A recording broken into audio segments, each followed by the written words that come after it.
Guys, good morning. Ito yung dashboard na kinatay ko. Galing na sa pintor. Ito. Ganda ng pagkapintura nila. Kata yan. Pininturahan, dalawang brand new.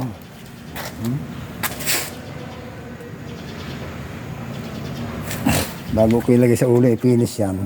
Lalagyan ko muna ng ducting hose aircon. Ducting hose aircon. Dito. Sa ulo. Ito yung truck na. Ang gabuhan ng truck. Ito ang ulo. Yan. Dito ko ilalagay yung dashboard. May wiring na.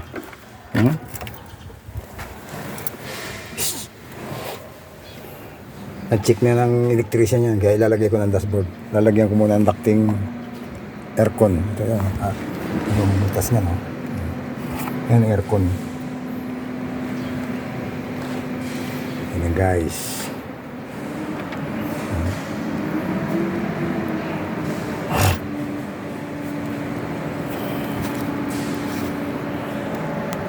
Ganda. Sariwa pa ng unit na to. Guys, mamaya pag na-finish ko na, i-video ko ulit. Guys, thank you guys.